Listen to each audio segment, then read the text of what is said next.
the glorious British countryside, a place where I love to be. Somehow it's just absolutely fitting with a Volvo estate, and there is one. I've been banging on about wanting a Volvo V70 for quite a while, and then I thought I would take the opportunity to drive one that belongs to a friend of mine. I thought it would be fun to not just have a drive, have a test drive, have a little mess around and press some switches and things, but as an everyday car, because I want one. So, will I still want one by the time I finish this video? So anyway, why a Volvo estate? Why not a BMW estate? Why not a Mondeo estate? For me, it's been about the looks of it. I've always liked the look of these. It's partly down to the big slabby back end and then these really feminine looking shoulders, and that same styling carries on around the front. Volvo built a car for men who like real women, proper women, the women with curvy bits, not those ones with bones sticking out. And no, I don't mean the misogyny bone, I just mean ribs. Yeah, I'm not going that direction, not on this one. Style wise, I don't think I can fault it. From every angle, it is a very handsome car. So that bit is already decided, definitely. In fact, I think that's the one thing that got me liking these in the first place, was what it looks like and not exactly how good they are. But then I've got to ask the question, well, how good actually is it?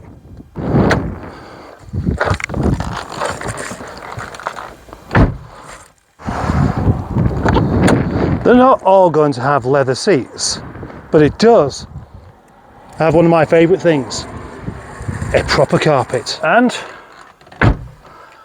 a big thunky door shut sound.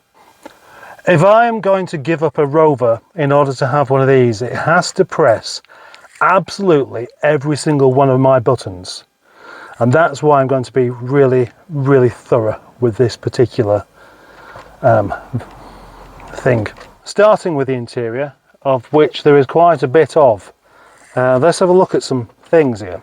We have, of course, a multifunction steering wheel with cruise control. That's for the dashboard lights, that's for the stereo. Leather steering wheel, nice and clear, not too many buttons, which is a good thing.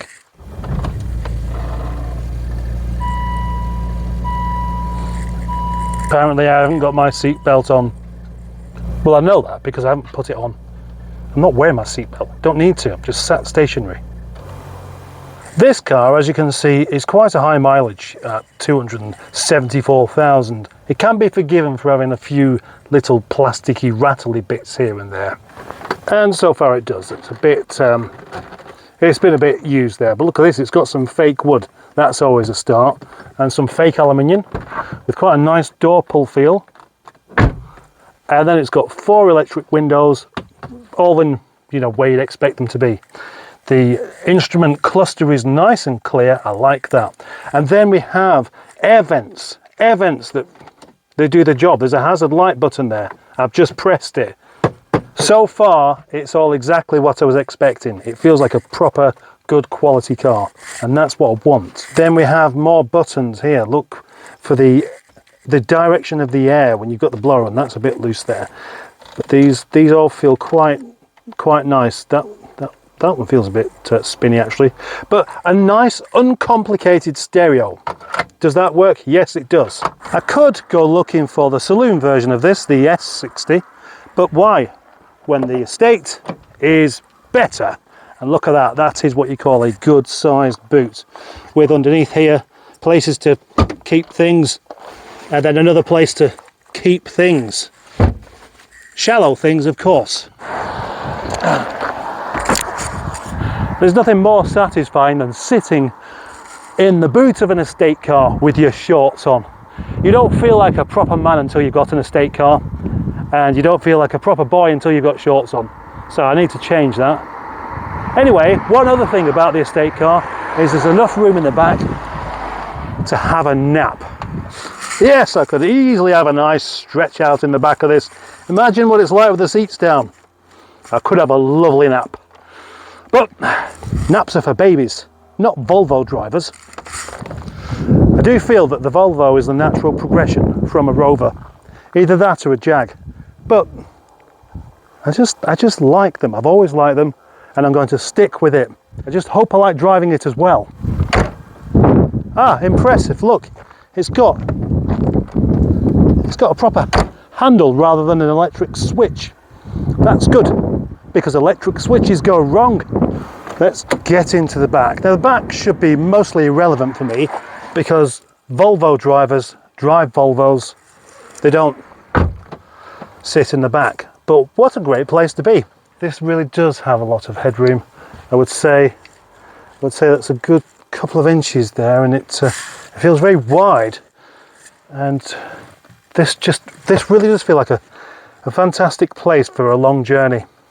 Notice also details like the air vents on the B-pillars. More fake wood to hark on about. Door shut sounds. Nice. I made this from the inside. Nice. What I want is a car that I don't have to open the bonnet on very often. But I have to open it to show you the engine. And it is a 2.4 5-cylinder 163 brake horsepower diesel engine. No, I mean diesel. I've stopped doing that diesel thing, and I should not start again. Good. That's a lovely door shut sound. Now this rather lovely Volvo estate is owned by a man that you may recognise. A man known as Allegro Man. Right, let's see what the Volvo V70 is like to drive. This is a manual version. My preference would be an automatic, but obviously I'm not going to get much of a sense of what an automatic's like with a manual, but I can tell you what a manual's like, I guess. Oh, that does.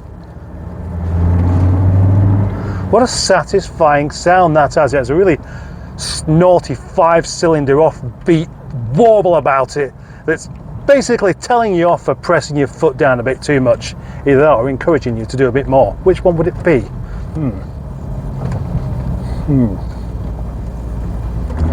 This car has heated seats, and Andy's very kindly stuck one on for me because he thinks that it's cold out. It's got a heated, I thought it had a heated, it's got a heated gear knob as well. Oh, is that my imagination? It feels like there's heat coming off that gear knob. I certainly feel the unnecessary heat coming through to my bottom now. Why don't we switch that back off? I'll tell you what, why don't you have some heat on your bottom instead? That'd be much more like it, wouldn't it? You're getting your own man now. Well, the road manners are rather nice actually. There's nothing wrong with the way it just wafts along, and it does kind of waft as well. It's very. Is the seat heated? Is the steering wheel heated as well? I don't know. That feels like it's warm. Maybe I'm just too warm. Oh, maybe I'm just too warm in this heated seat. That stayed hot for longer than I was expecting. It's definitely got a bit of punch to it, which is nice. The idea of diesel in the first place wasn't to be fast, but when you've got torque, you can have fast just because of torque. So after all, torque is much more powerful than power. It does waft, but the suspension is quite a bit harder than what you might have on something like a 75. But I think that's forgivable, as long as it's not clunky. It manages to be a bit stiff whilst not clunking. So that's good enough for me. To be honest, I'm sold. I'm sold on it. So you don't really need to try and convince me that I need to buy one, because I think I do. That's it. Thank you. Goodbye. The question is, should I buy a Volvo? Many people are telling me no. No. Stick to road. Others are saying, yeah, but the Mondale's perfectly good. Others tell me I should buy a Jag. As it goes, this particular car isn't even for sale, so I definitely can't buy this one. But Allegro Man's going to tell me whether I should buy one or not. Should I buy one of these then? I'm going to definitely say you should buy one, yes. Why?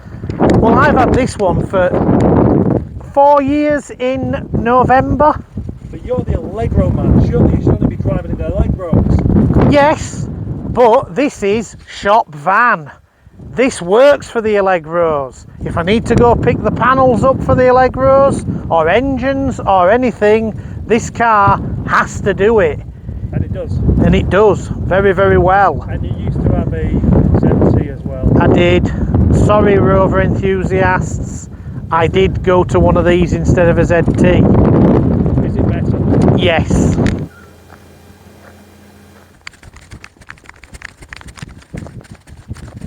That'll do, mate. Let's roll.